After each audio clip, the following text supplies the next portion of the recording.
కుంభం వారికి కనుక చూసుకున్నట్లయితే మీకు రాశిలో రాహువు, ధనస్థానంలో ఏలినాటి శని నడుస్తూ శని ఉన్నాడు, చతుర్థ భావంలో కుజుడు, పంచమ స్థానంలో రవి ఉంటూ బుధుడు 7వ తేదీ కారులో ఉండేటువంటి బుధుడు 7వ తేదీకి వచ్చి రవితో కలుస్తున్నాడు. బుధాదిత్య యోగం పంచమ స్థానంలో జరుగుతుంది. కారులో శుక్ర గురువులు ఉంటే ఆ శుక్రుడు 5వ తేదీకి వెళ్ళి సప్తమంలో ఉండే కేతువుతో కలుస్తున్నాడు. గురువు మాత్రం 6లోనే ఉంటాడు. మరి చంద్రుడు లాభస్థానం నుంచి చతుర్థ భావం వరకు తిరుగుతాడు ఈ పక్షంలో. ఈ యొక్క గ్రహస్థితిని అనుసరించి మీకు ఎలా ఉండబోతుంది, ఎటువంటి విషయాల పట్ల మీరు జాగ్రత్త వహించాలి, ఏ దేవతారాధన చేయాలి అనేటువంటి అంశాలు చెప్తుంది నేనైనప్పటికీ చెప్పిస్తుంది సాక్షాత్ లలిత అమ్మవారిగా భావిస్తూ మీ యొక్క కుంభరాశి వారికి ఆ లలితాంబిక అమ్మవారి యొక్క అనుగ్రహం పరిపూర్ణంగా కలగాలని మనస్ఫూర్తిగా కోరుకుంటూ, ఇక్కడ ఎప్పుడైతే రాశిలో రాహు ఉంటూ సప్తమ స్థానంలో శుక్రుడు కేతువు ఉన్నారో, ఇది కొంత రాశిలో రాహు ఉండడం వల్ల కలిగేటువంటి ఫలితాలు ఏమిటి అంటే, కొంచెం ఏదో ఊహలు ఎక్కువ అవుతూ ఉంటాయి, ఏదో బ్లాక్ మ్యాజిక్స్ అయ్యేమో అనేటువంటి కొన్ని సందేహాలు, కొన్ని అనుకోని సంఘటనలు, కొంచెం ఊహలు, కొన్ని భయాలు ఏర్పడుతూ ఉంటాయి. దీనికి మీరు సింపుల్గా ఏమీ లేదు, దుర్గాదేవి నామాన్ని రోజు స్మరించండి, ఖచ్చితంగా బాగుంటుంది. కాకపోతే ఇక్కడ రాహు సప్తమంలో కేతువు శుక్రుడు ఉంటూ లగ్నంలో ఎప్పుడైతే రాహు ఉన్నారో, వివాహ సంబంధించిన విషయాలకు 5వ తేదీ నుంచి అసలు వెళ్ళకండి. వివాహ నిర్ణయాలు తీసుకోవడం, పార్ట్నర్షిప్స్, స్త్రీని పార్ట్నర్షిప్గా చేసుకోవడము, అదేవిధంగా వివాహం విషయంలో కొన్ని నిర్ణయాలు తీసుకునేటువంటివి చేయకండి దయచేసి. ఇది నెలాఖరి వరకు ఉంటుంది. కాకపోతే మనం పక్ష ఫలితాలు చెప్పుకుంటున్నాం కాబట్టి ఈ పక్షాలను చెప్పుకుంటున్నాను నేను మీకు. అదేవిధంగా ధన విషయంలో ఇన్వెస్ట్మెంట్స్ అనేటువంటివి లాంగ్ టర్మ్ చేయండి, కానీ షార్ట్ టర్మ్ ఇన్వెస్ట్మెంట్స్ పనికి రావు. ఎందుకంటే ఏదో పొద్దున్నిస్తే సాయంత్రం డబ్బులు ఇచ్చేస్తా అన్నాడు అని ఇస్తే కనుక స్ట్రక్ అయిపోయినట్టే, రావు ఎట్టి పరిస్థితుల్లో. అదేవిధంగా కొంత మీ ఇష్టపూర్వకంగా మీరు కష్టపడి కొన్ని ల్యాండ్స్ అవి తీసుకునేటువంటి విషయంలో పార్ట్నర్షిప్లో తీసుకుని ఉంటారు కొంతమంది. ఎలా అంటే, ఒక ఎకరం భూమి ఉంటే సరే నేను ఎకరం కొనుక్కోలేను కాబట్టి మీరు ఒక సగం నేను ఒక సగం కొనుక్కుందాం, అటువంటివి చేయకండి ఎట్టి పరిస్థితుల్లో. అదేవిధంగా సంతానం కోసం చేసే ప్రయత్నం చాలా బాగుంది. రాజకీయ నాయకులకు చాలా బాగుంది. గవర్నమెంట్ కాంట్రాక్ట్లు చేసేటువంటి వారికి చాలా అనుకూలంగా ఉంది ఇప్పుడు ఉండేటువంటి గ్రహస్థితి చెప్పాలంటే. లోన్స్ లభిస్తాయి. గతంలో ఎప్పటి నుంచో ఆగిపోయినటువంటి, ఎప్పటి నుంచో రావాల్సిన ధనం కొంతవరకు మీకు రావడం జరుగుతూ ఉంటుంది. మరియు అదేవిధంగా లాంగ్ జర్నీ చేసేటప్పుడు కాస్త జాగ్రత్తగా ఉండండి, ముఖ్యంగా ఫ్యామిలీతో కలిసి వెళ్ళేటప్పుడు. అదేవిధంగా కాస్త ఉద్యోగ సంబంధించిన విషయంలో మీ యొక్క జీవిత భాగస్వామికి ఉద్యోగ సంబంధించిన విషయంలో ఏదైనా ఇబ్బందులు కలుగుతుంటాయి ఈ టైంలో. అలా కలిగేటువంటి ఇబ్బందులు తొలగాలి అంటే సుబ్రహ్మణ్యేశ్వర స్వామి ఆరాధన, గణపతి ఆలయాలకు వెళ్ళడము, అమ్మవారి ఆలయాలకు వెళ్ళడం చేస్తూ ఉండమని చెప్పండి. మరియు ఓం గం గణాధిపతయే నమః అనే మంత్రం చేయమని చెప్పండి. అన్ని విధాలా బాగుంటుంది. మరియు ఇక్కడ ఎట్టి పరిస్థితుల్లో కూడా మీరు 4, 5, 6 తేదీలు చీకటిలో నిర్మానుషమైన ప్రదేశాలకి అస్సలు పొరపాటును కూడా వెళ్ళకండి. మరియు 6, 7, 8 తేదీల్లో కొంత మీకు ఎవరికైనా ధనం ఇచ్చేటువంటి విషయంలో, ఇన్వెస్ట్మెంట్ చేసే విషయంలో కొన్నిసార్లు అమాయకంగా మోసపోతూ ఉంటాం. ఈ విషయంలో ఈ తారీఖుల్లో చాలా జాగ్రత్తగా ఉండాలి. ఇక మీరు నిత్యము చేయవలసింది సూర్య నమస్కారాలు ఎక్కువ చేసుకోవడం, విష్ణు సహస్రనామాల యొక్క శ్రవణము లేదా పఠనం చేయండి, అన్ని విధాలా బాగుంటుంది.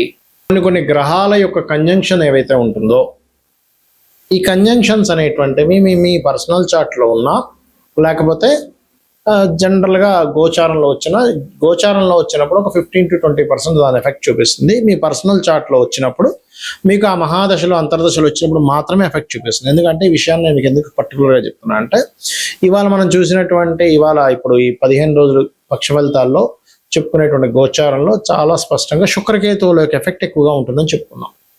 సో ఈ శుక్రకేతువుల యొక్క ప్రభావం ప్రతి ఒక్కరి జాతకంలో మీకు అది కంపల్సరీ బ్యాడ్ ఎఫెక్ట్ ఇస్తుందా, మంచి ఎఫెక్ట్ కూడా ఇస్తుందా అనేటువంటిది ఒక సిస్టమ్ ఉంది. అదేమిటి అంటే, శుక్రుడు ధనము, శుక్రుడు స్త్రీ, శుక్రుడు వివాహము, శుక్రుడు వాహనాలు, గృహాలు, లగ్జరీ లైఫ్.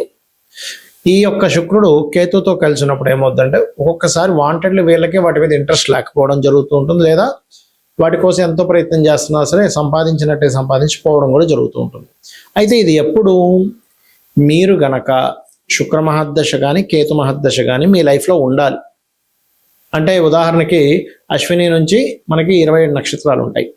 అశ్విని భరణి దాటిన తర్వాత కృత్తికలో పుట్టారు ఉదాహరణకి, వాళ్ళ శుక్రదశ ఎప్పుడు వస్తుందండి?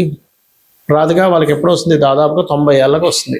90 ఏళ్ళకి ఎప్పుడు అప్పుడు ఫలితమే ఉంటుంది, బాగా ఏజ్డ్ పర్సన్ అయిపోయి ఉంటాడు. కాబట్టి అది కాదు.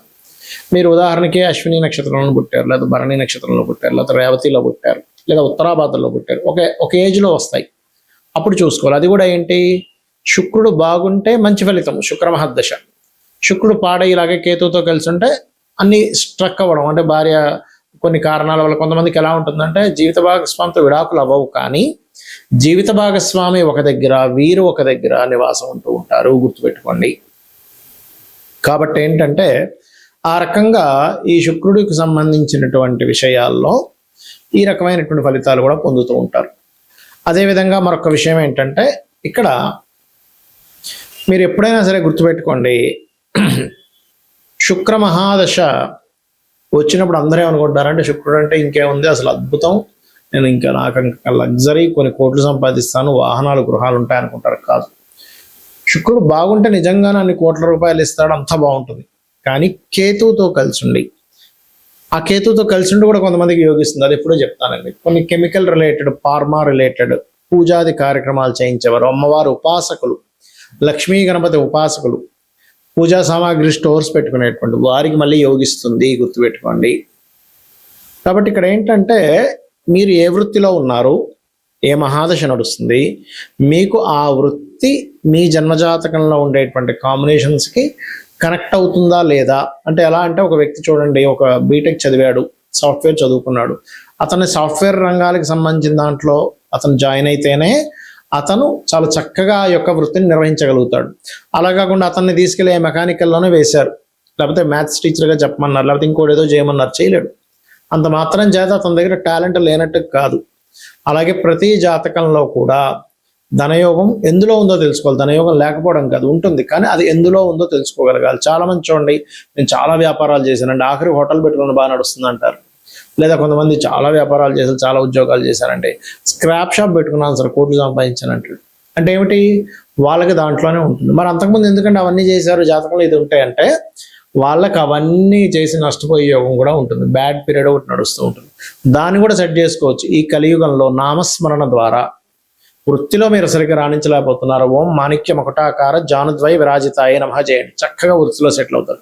ఏమంటే ఫైనాన్షియల్గా నాకు ఎప్పుడు ఇబ్బంది ఉంది, ఓం సంపత్కరీ సమారూఢ సింధుర వ్రజ సేవితాయ నమః, లేదా ఓం ధర్మాధ్యక్ష ధనాధ్యక్ష ధనధాన్య వివర్ధిని నమః చేసుకోండి.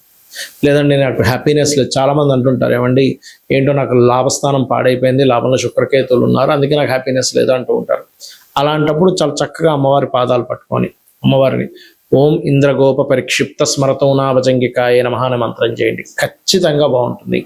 ఈ రకంగా ఏంటంటే ఇది కలియుగం కాబట్టి కలిలో నామస్మరణ ద్వారా మనం తరించవచ్చు, పెద్దగా ఏమి టెన్షన్ పడాల్సిన అవసరం లేదు. దాన్ని యాక్సెప్ట్ చేయగలగాలి. పూర్వజన్మలో చేసిన కర్మ వల్ల ఈ యొక్క గ్రహస్థితి ఏర్పడింది కాబట్టి నేను దీన్ని ఈ రకంగా నేను మార్చుకోగలగాలని ఒక నామస్మరణ మీ యొక్క జీవితాన్ని ఖచ్చితంగా మారుస్తుంది, గుర్తుపెట్టుకోండి.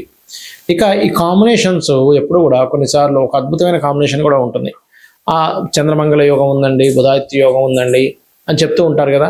ఆ యోగం ఉన్నప్పుడు ఏంటంటే మీకు ఒకటి గుర్తుపెట్టుకోండి, ఆ యోగం పాపకత్తెరలో ఉంటే రాదు, మళ్ళీ మీకు ఫలితం శుభకత్తెరలో ఉంటే బాగా వస్తుంది.